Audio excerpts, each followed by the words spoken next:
안녕하세요. 코인 알려주는 남자입니다. 비트코인 가격이 기어이 신고가를 돌파하며 111K에 위치하고 있습니다.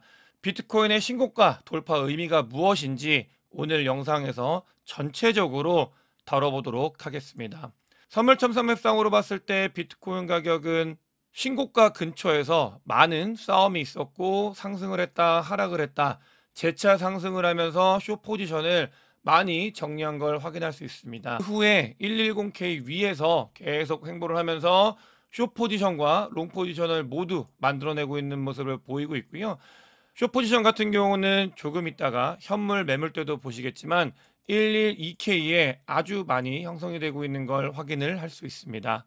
CVD 자료상으로 봤을 때 110K를 뚫을 때도 아주 강력한 매도벽이 있었는데 야금야금 꾸준히 오르면서 이런 부분들을 모두 먹고 올라온 걸 확인할 수 있고 112K에 11만 2천 불에 다시 한번 매도벽이 형성이 되고 있는 걸 확인할 수 있습니다.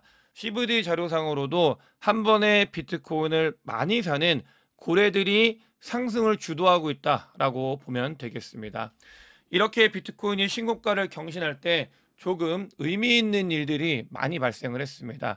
먼저 첫 번째로는 신고가를 경신했지만 주변을 보시면 아실 거예요. 차분하고 신고가 경신에 대해서 과열이 나타나지 않았다는 거 심리적으로도 많이 파악을 하셨을 거라고 생각을 하는데 실제로 데이터를 봤을 때 비트코인이 신고가를 경신함에도 불구하고 수익 실현을 한 사람이 이전 신고가를 경신했을 때에 비해서 많이 적은 걸 확인할 수 있습니다. 일단 첫 번째로는 더 올라갈 가능성이 있다라고 보는 사람들이 많이 있는 거고요. 두 번째로는 리테일들의 관심도가 아직도 매우 많이 떨어져 있는 상황이다라는 것 또한 확인을 할 수 있습니다. 이 말은 반대로 이야기하면 그만큼 더 위로 올라갈 수 있는 모멘텀이 살아있다라고 보면 되겠습니다. 실제로 롱텀 홀더들 같은 경우도 비트코인을 거래소로 얼마나 많이 보내느냐 이런 부분도 비트코인의 수요와 공급 측면에서 중요한 부분인데 롱텀 홀더들이 거래소로 많이 보내지 않고 있는 모습을 확인할 수 있고요. 이런 것 또한 비트코인이 아직도 위로 상승할 수 있는 모멘텀이 충분히 있다라는 걸 이야기하는 모습과 같다고 보시면 되겠습니다. 또 중요한 리테일들, 쇼텀 홀더들 같은 경우는 지난 영상에서도 매우 차분한 상태다라고 말씀을 드렸는데 실제로 펀딩 피를 보게 되면 침착한 상태에 있고 사람들이 과열되어 있지 않고 시장으로 복귀를 하지 않고 있다라고 보시면 되겠고 그런 이유 중에 가장 큰 이유는 비트코인만 올라서 그렇습니다. 리테일들, 쇼텀홀더들이 돌아올 때는 비트코인뿐만 아니라 알트코인들이 뜨겁게 반응을 해줘야 올라오게 되는데 현재는 비트코인만 신고점을 경신하고 있고 알트코인들 같은 경우는 직전 2024년도 12월 달 아주 작은 불장이 있었을 때 고점도 회복을 하지 못했기 때문에 리테일들이 끓지 않고 있다라고 보시면 되겠습니다. 실제로 펀딩 레이트 히트맵상으로 봤을 때도 조금씩 돌아오는 건 보이지만 아직은 뭔가 완전히 용광로처럼 끌어오르기까지는 시간이 조금 더 필요하다라는 걸 반복적으로 말씀을 드리고 있고요. 이렇게 비트코인이 상승을 했을 때 관심도가 많이 빠지는 이유는 기관 주도하에 고래 주도하에 비트코인이 상승을 했기 때문입니다. 리테일들은 계속해서 비트코인을 고래들한테 팔았고 고래들 기관들은 비트코인을 계속해서 매집을 하면서 비트코인 가격이 올라왔기 때문에 리테일들의 관심도가 떨어져 있다라는 걸 확인을 할 수 있고요. 그럼 말이 의미하는 바, 지금까지 이야기했던 바가 의미하는 바는 무엇인가? 오늘 영상에서 반드시 하고 싶었던 이야기인데 개인적으로 비트코인 가격이 신고점을 경신을 하고 그 신고점 근처에서 신고점이 전 고점이죠. 거기 근처까지 내려가는 거는 용인을 하면서 횡보를 해주는 그런 모습을 보인다고 하면 본격적으로 알트코인 시즌이 올 수 있는 가능성을 만들어가고 있는 시기다라는 거에 대해서 좀 강조해서 말씀을 드리고 싶어서 이 부분에 대해서 이야기를 드립니다.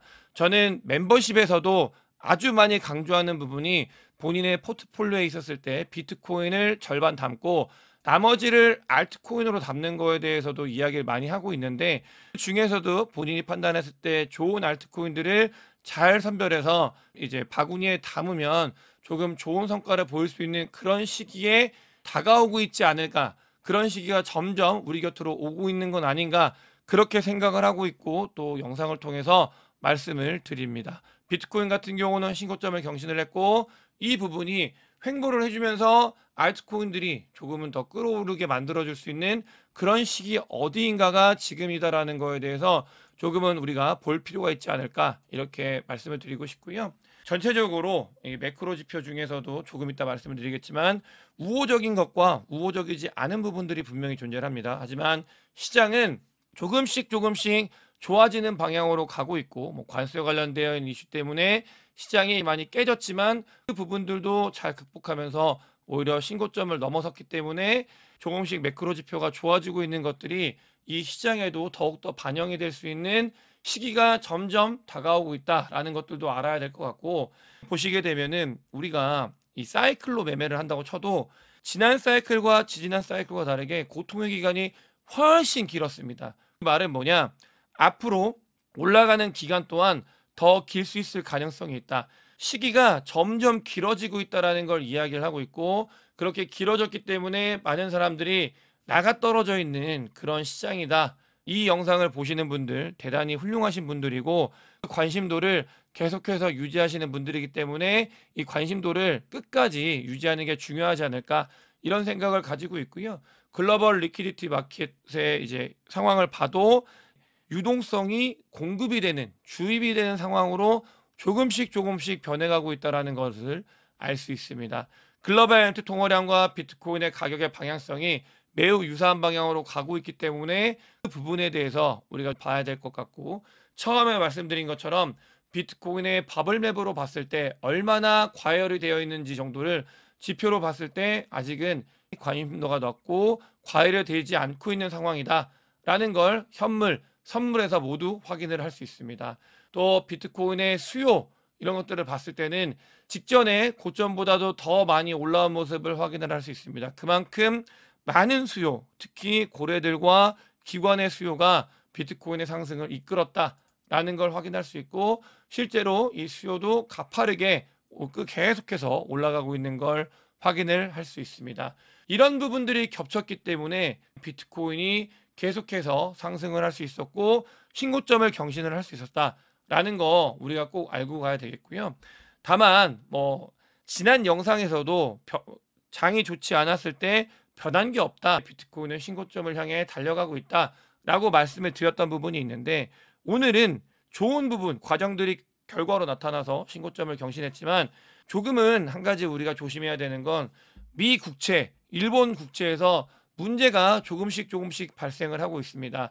그나마 다행인 점은 이번에 문제가 발생을 하면 연준이나 일본의 중앙은행이 개입할 가능성이 있기 때문에 조금은 다행이지만 미 국채, 일본 국채에서 문제가 발생하고 있는 점은 매크로에 조금은 흔들 수 있는 영향, 변수를 줄 수 있기 때문에 우리가 이 부분은 환희에 차 있지만 예의주시하면서 시장을 바라봐야 되고 제가 바라보고 있는 전체적인 뷰는 이 국채에 관련된 이슈가 시장을 뒤흔들더라도 우리가 갈 방향은 조금 더 뒤로 조금 더 많이 남았다라는 관점에 대해서는 계속해서 유지한 채로 이 시장을 바라보려고 합니다.